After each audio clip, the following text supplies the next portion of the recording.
due to leave office in the morning, but in his final address tonight, President Trump insisted he wasn't done yet. I want you to know that the movement we started is only just beginning. There's never been anything like it. President-elect Joe Biden, meanwhile, shed a tear for the son he lost. Ladies and gentlemen, I only have one regret. He's not here, because we should be introducing him as president. Tonight here in Washington, there are fears of an insider attack as 12 National Guards are removed from inauguration duty.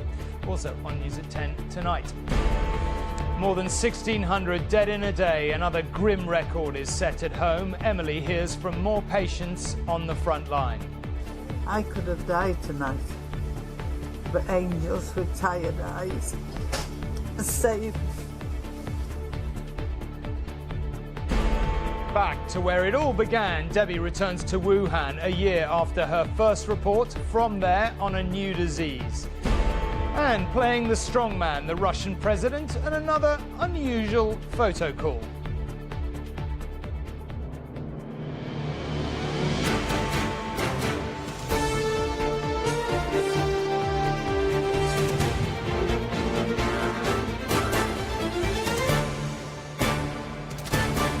From Washington, this is ITV News at 10 with Tom Bradby.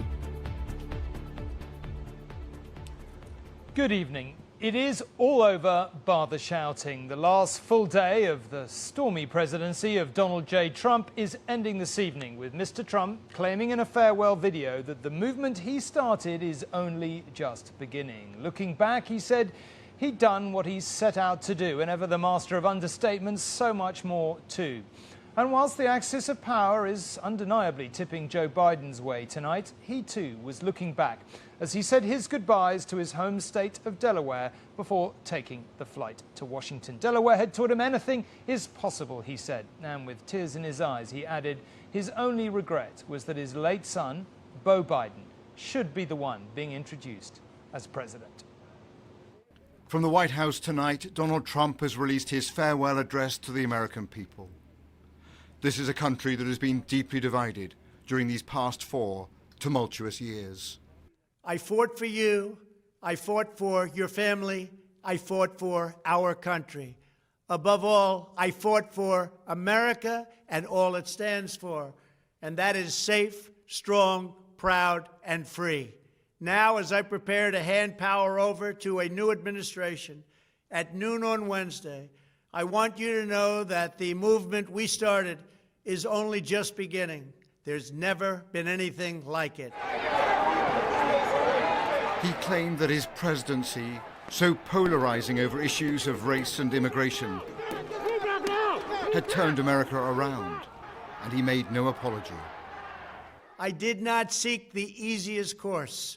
By far, it was actually the most difficult. I did not seek the path that would get the least criticism. I took on the tough battles, the hardest fights, the most difficult choices, because that's what you elected me to do. And on the eve of his Senate trial for inciting an insurrection, improbably, he said he had been a president for all Americans. Our agenda was not about right or left. It wasn't about Republican or Democrat, but about the good of a nation, and that means the whole nation. At the same time, the president-elect Joe Biden was arriving in Washington this evening. And in just 18 hours' time, he will be sworn in on the west side of the Capitol and become America's 46th leader. Before he left his home state, how much this means to him, how emotionally wrenching this is to inherit the challenges ahead, was apparent as he spoke to the people of Delaware, with tears rolling down his cheeks.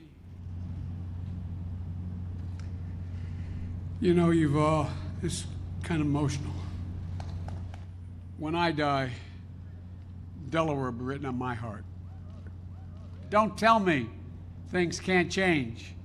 They can, and they do. That's America. That's Delaware. A place of hope and light and limitless possibilities. And I'm honored I'm truly honored to be your next president and commander-in-chief, and I'll always be a proud son of the state of Delaware. He spoke too of his son Beau, a young, talented politician from Delaware who died of brain cancer at the age of 46.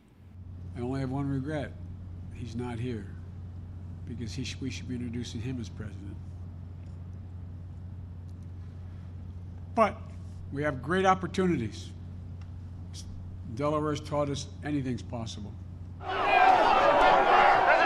The drama of the Trump years is not yet over. Following the riot in Congress 2 weeks ago, even Republican senators may turn on him at the impeachment trial.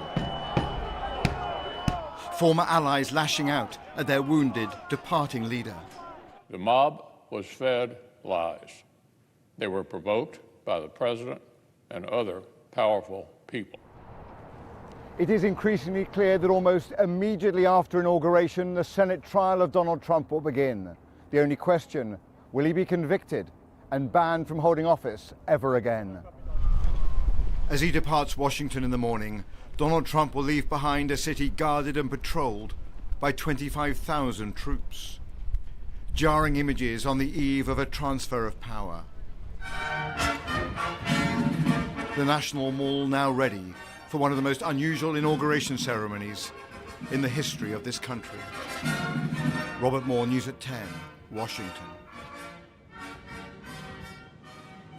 Well, in his first 100 days, Mr. Biden has already talked of getting 100 million people vaccinated against the coronavirus. Tonight, he and his Vice President, Kamala Harris, are at a ceremony near the Lincoln Memorial to remember the American lives the virus has already claimed. The total has now passed 400,000. Now, the security operation here is so intense that the FBI is vetting all the 25,000 National Guard soldiers. 12 have been removed from duty for ties with right-wing groups or posting extremist views online. 2 had made specific posts about tomorrow's ceremony, and Rohit, our global security editor, is out on the streets of the city tonight. Rohit, look, we would understand if the authorities were extremely cautious. How much of this is just natural extreme caution and how much is specific fears of an attack? Extreme caution, I think, Tom, based certainly on what the Pentagon have been saying publicly about this tonight. But I think the thinking is that no level of caution can be too extreme, not following what happened here 2 weeks ago, not following the death and the rioting, not following the ignored intelligence warnings and the failed police operation, and the fact that this was a group of rioters that included military veterans and retired law enforcement people as well. 12 National Guard members in total. That's around one in 2,000 of the entire deployment here, and they're saying that 2 of them were flagged for inappropriate comments and texts. A further 10 Guard members removed for what's described only as a questionable behaviour. There has been a lot of focus on whether there might be a threat from within this ring of steel, from within that large deployment of 25,000 National Guard members. I guess we can only say for sure that we'll know whether this response has been too cautious when we speak tomorrow evening. OK, Rohit, thank you very much indeed. Well, to get a sense of President Trump's legacy, I've been talking to one of his most controversial officials. John Bolton served a year and a half as his national security advisor in the middle years of the presidency. It didn't end happily, and it's fair to say he has been very critical of Mr. Trump over the storming of the Capitol. But I began by asking him why so few Republicans in Congress voted to impeach him over his apparent encouragement of it. Well, I think he still has a considerable hold over many Republicans, but I think there are a number of prudential factors here as well. I consider that he did incite the riot, and he did it with the intention that they find a way to prevent Congress from certifying the vote of the Electoral College, which they were able to delay but not stop. So it's an impeachable offense. You can certainly concur that Trump's conduct was wholly unacceptable without necessarily accepting the cost-benefit analysis that going through with impeachment was worth it. Now, you served in his administration. I don't mean to be rude in any way, but some people would say it was clear how this was going to end and you should never have gone in there and effectively supported him. I mean, do you regret serving at this point? Well, I'm glad some people are geniuses who see everything perfectly. I guess I wish I were a perfect person too, but I don't qualify. I went into the administration because I felt that it was important to provide the best advice I could to a president, the criticisms of whom I had certainly heard along with everybody else, but at least one question to ask, not just for me, but for those of us who tried to provide advice to Donald Trump, would you have preferred we be replaced earlier by people who drool from the corners of their mouths? You said yourself that Mr. Trump does seem to still have a bit of a hold on the Republican Party. Do you think it's credible that he'll be the candidate again in 2024? I would be willing to bet almost any amount of money that he will not run for re-election in 2024. I think he'll talk about it all the time to keep himself in the limelight, but I think running is almost entirely out of the question. He doesn't want to risk losing again. One thing that really is striking is just the level of political polarization, and you can argue about, who is more responsible for that till the cows come home. Do you think it is possible over the next 4 years for America to heal some of those wounds and to be less polarized, or is that just baked into the political culture here now? I think we've had swings in American political history that have been very polarizing in the past. I think it's important to understand that Donald Trump is an aberration on the American political scene. He did not cause all of this polarization, that's for sure, but he's made it much, much worse. And I think his disappearance from the political scene will be a big plus. I think he is losing support actually quite rapidly, and I expect that to accelerate after the 20th of January. John Bolton talking to me earlier. Now, by breakfast time here tomorrow, President Trump will be on his way from the White House heading to his pink house, his Mar-a-Lago estate in Florida, socially distancing himself from events here, you might say. But how much of a welcome will he really get in Florida in the light of the assault on the Capitol building? He still has supporters there for sure. He won the state in November's election after all. But now businesses are pulling their support, and for local politicians, former President Donald Trump will be nothing but a headache. The channel separating mainland America from Palm Beach is like a moat protecting an island of indulgence. This is 1%er heaven, historically a winter home for the likes of the Kennedys, Vanderbilts and Rockefellers. Tomorrow it will become a permanent home for the Trumps. The former president will be a constituent of Democratic Congresswoman Lois Frankel. You know what? I'd rather him be my constituent than being president of the United States. During the Capitol Hill riot, she spent 5 frightening hours barricaded in a small room. Do you blame Donald Trump? Oh, he has a big responsibility. I mean, obviously the people who charged in are responsible, but he revved them up. This Miami course is one of 17 operated by the Trump Organization worldwide. But Donald Trump's long association with the lucrative world of professional golf has ended. Turnberry in Scotland, which he bought 7 years ago, has now been taken off the Open Championship roster for the foreseeable future. As well as that, Mr. Trump was due to host next year's 4th major, the PGA, at one of his courses here in the States. He's said to be gutted that the championship has now been taken from him as part of the reckoning for what happened on Capitol Hill. The bank that financed this resort will do no more business with him either. He's said to owe the institution more than $300 million. Wow! Not far away in Palm Beach, Mr. Trump's private members club Mar-a-Lago awaits his arrival. He and his wife will move into a penthouse apartment, effectively living above the shop. Larry Leamer wrote a book about the place and thinks Mr. Trump's future looks far from rosy. Trump created Mar-a-Lago in his image. He needs to constantly be stroked. He needs constantly people to stand up and tell him he's wonderful. He's not going to get that the way he got it before, plus all his legal and political problems. It's not going to be easy for him, and he'll have a very difficult time not having the attention he's used to. Donald Trump is leaving turmoil in his wake. He'll arrive here a diminished figure, but one who can't be written off. Down, but not out. John Irvine, News at 10 in Florida.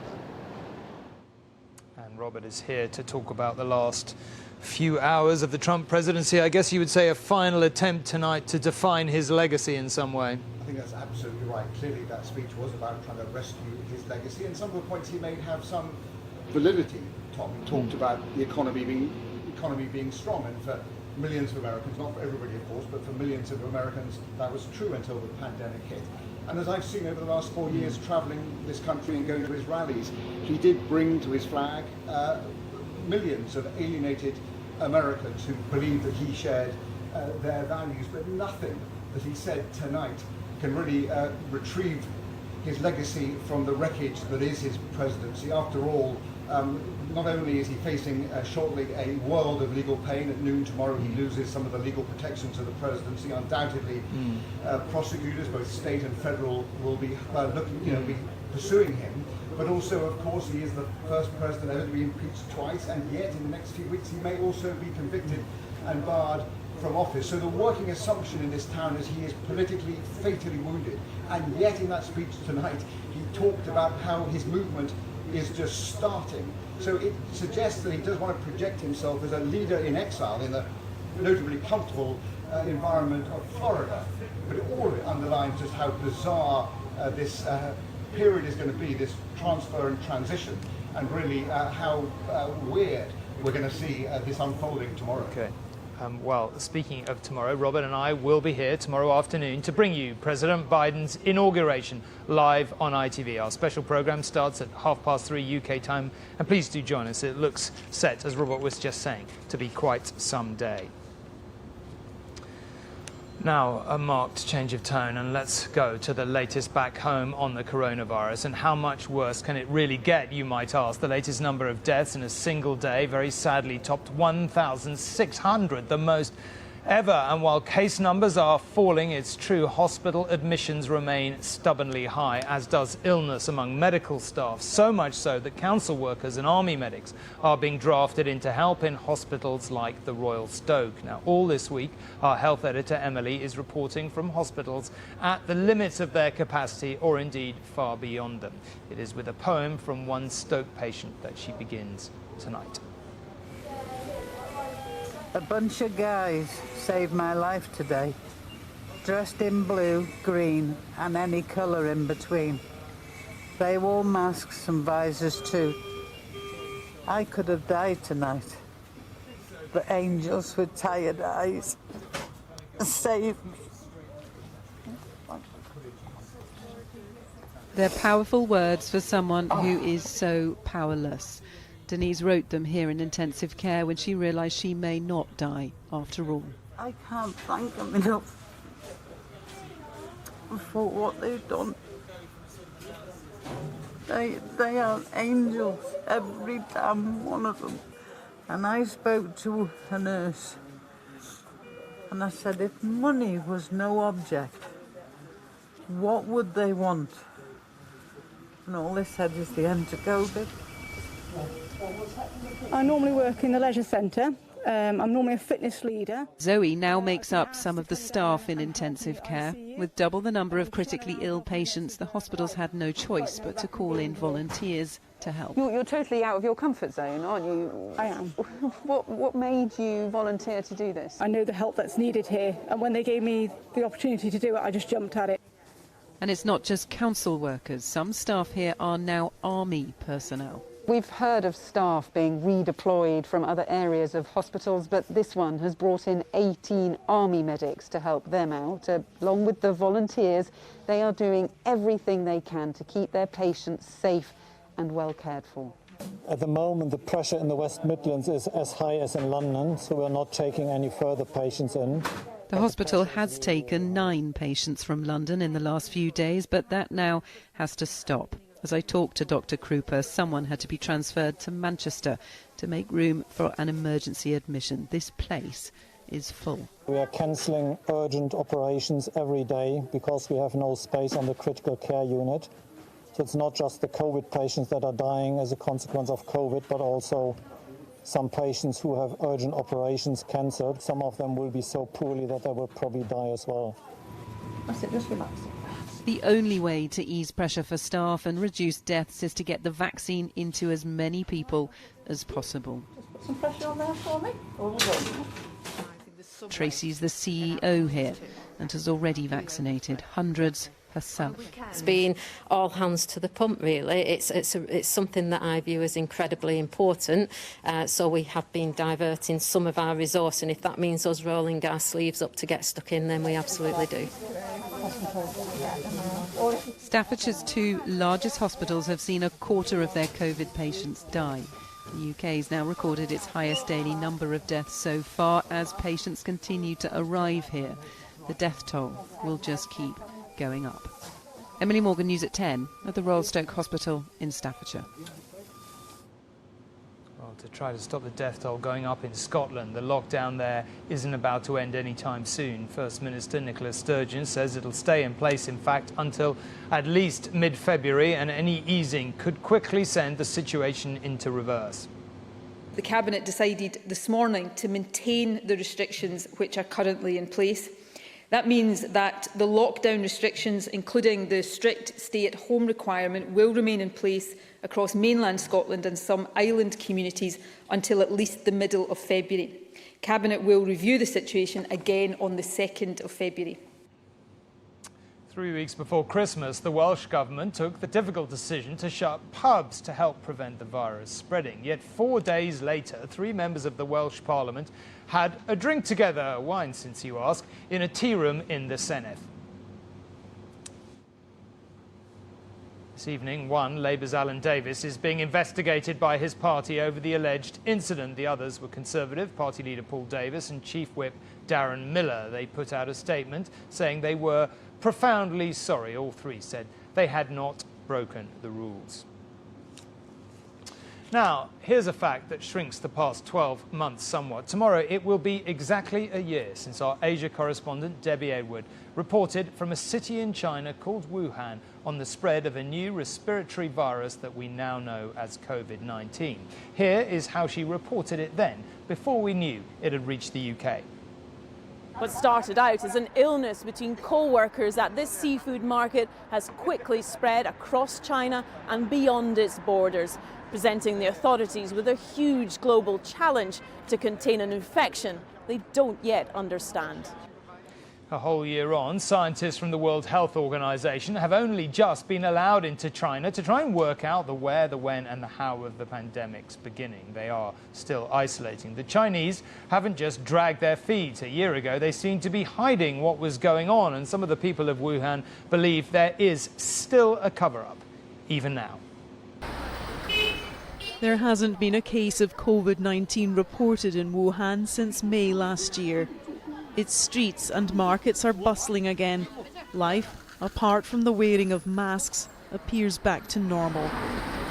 But a year on from the world's first lockdown, when, how and in who the virus first emerged remain a mystery. Professor Dwyer is on the World Health Organization investigation team sent to Wuhan. He has 9 days left in quarantine before he can start work on the ground. Look, it may be impossible to find patient zero or virus zero, particularly when you're looking at the animal sector and the human population. It can actually take a long time to sort out. Evidence continues to mount that China initially lied about the outbreak, concealed cases and failed to act quickly enough to prevent a pandemic. When we arrived in Wuhan on January the 20th, we found the authorities on edge. That was the day the government admitted human-to-human transmission was taking place.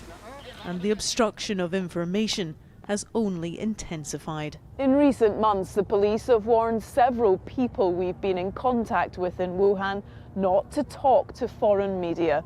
Some of them just wanted to share their story of grief with the outside world, while others were prepared to challenge the conduct of the government. All of them were left in no doubt about the consequences of having a conscience and daring to speak out.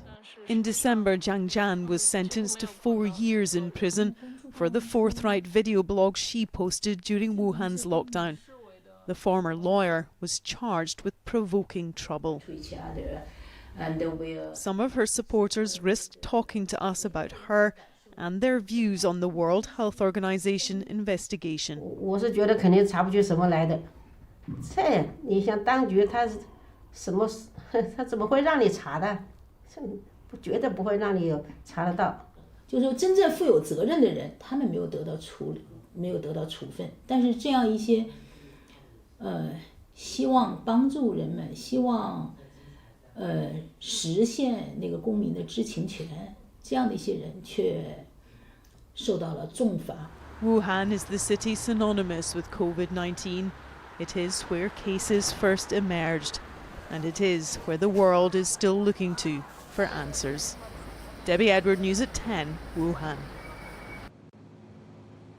While President Trump is preparing to leave the stage, his rival and friend, strangely, President Putin, was once again making his mark on it. In the shadow of a cross-shaped ice sculpture, just to show how cold it really was, Mr. Putin took the plunge in the traditional Orthodox ritual to mark Epiphany. For the record, it was minus 22 degrees Celsius, as you can probably see, so you might argue a coffee and a donut seemed a better idea.